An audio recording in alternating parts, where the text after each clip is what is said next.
வணக்கம். இது உங்கள் சுரேஷ் ஃபார்ம். இன்னைக்குள்ள வீடியோவில் என்ன பார்க்க போறோம்னா மாடுகள் பூரா இற வச்சாச்சு. இற வச்சு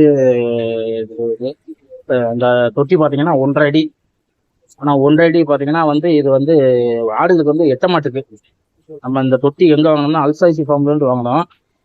அவர் என்ன சொன்னார்னா 1.5 அடி வைங்க, 1.5 அடி வச்சா சின்ன குட்டி தான் சாப்பிடும், பெரிய குட்டியை சாப்பிடும் அப்படின்னாங்க. ஆனால் நம்ம 1.5 அடி வச்சதுன்னா எட்ட மாட்டுக்கு பாருங்க. எல்லாமே எங்கிட்டு சாப்பிடுது.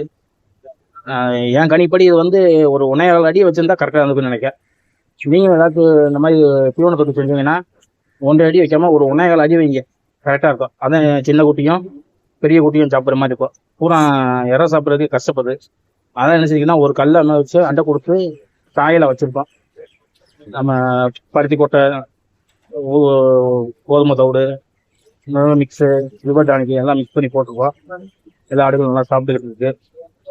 அதனால நீங்களும் தொட்டி எதுவும் செஞ்சீங்கன்னா ஒரு 1.25 அடி செய்யுங்க. அதான் ஆடுகள் கரெக்டாக இருக்கும். பூரா ஆடுகள் பூரா கஷ்டப்பட்டு இருக்குது. அதனால கொஞ்சம் நீங்கள் தொட்டி செய்யும்போது கவனமாக பார்த்து செய்யுங்க.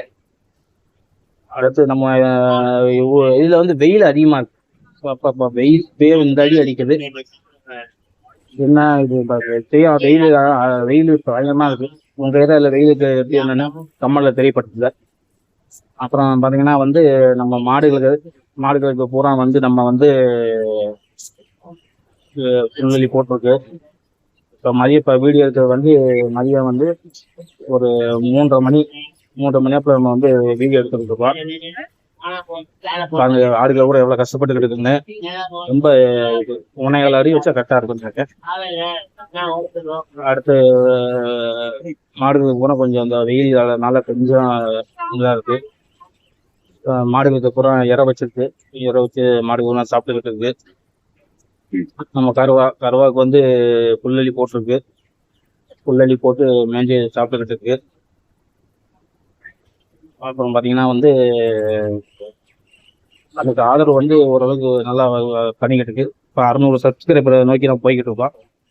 வைக்கோல் மாடுகளுக்கு தேவையான வயிற்றுல போட்டுக்கிட்டு இருக்கோம். இதே நம்ம ஏரியா பக்கத்துலேயே மலை இருக்கு. மலை பக்கத்தில் மவுத்துன்னு ஒரு ஃபேமஸான இது இருக்கு. நம்ம கண்ணுக்குட்டி பூரா இற வச்சு இருக்கு. வெள்ளாடு 2 இருக்கு. கண்ணுக்குட்டி வெள்ளாடு. இந்த பக்கத்துல இடத்த சுத்தம் பண்ணியிருக்கோம். இந்த இடத்துல நம்ம செட்டு போடுற மாதிரி இருக்கு. இந்த கண்ணுக்குட்டிக்கு தான் வயிறு கொஞ்சம் உப்பசமா இருக்கு. இதுக்கு நம்ம பூச்சி மருந்து கொடுக்கணும். பூச்சி மருந்து கொடுத்தாலும் கரெக்டா இருக்கும். ஆமா, இதுக்கு இன்னும் பூச்சி மருந்து எதுவும் கொடுக்கல. அதே மாதிரி ஆடுகளுக்கு பூரா 40 நாளுக்கு ஒருக்கா பூச்சி மருந்து கொடுக்கணும். வெட்டினரி டாக்டர் கேட்டு எந்த பூச்சி மருந்து கொடுக்கணும் என்னன்னு கேட்டு போடணும். இது பூரா கிளீன் பண்ணாம இருக்கு. கொஞ்ச நேரத்துல அதை கிளீன் பண்ணிட்டு அடுத்து பால் பிச்சைன்றாங்க. பால் பிச்சுட்டு அப்படி இருக்கணும். ஆடுகளுக்கு பூரா இப்போ இந்த கொஞ்சம் முடி அதிகமாக இருக்கு. அந்த முடிகளை நம்ம வெட்டி விடணும். பூரா கிளீன் பண்ணாமல் அப்படியே இருக்கு. கிளீன் பண்ணிட்டு நம்ம இது பண்ணணும். இந்த இடத்துல அடுத்து நம்ம செட்டு போட போகிறோம். செட்டு அடுத்த மாதம் நம்ம செட்டு போடணும். செட்டு போட்டால் கரெக்டாக இருக்கும். இதே நம்ம ஏரியா பக்கம் நெல்லுகிற பூரா இது பண்ணியிருக்கு. இந்த வீடியோ உங்களுக்கு பிடிச்சிருந்தா லைக் பண்ணுங்க, ஷேர் பண்ணுங்க, சுரேஷ் ஃபார்ம் சேனலை சப்ஸ்கிரைப் பண்ணுங்க. தேங்க்யூ. வணக்கம். இது உங்கள் சுரேஷ் ஃபார்ம்.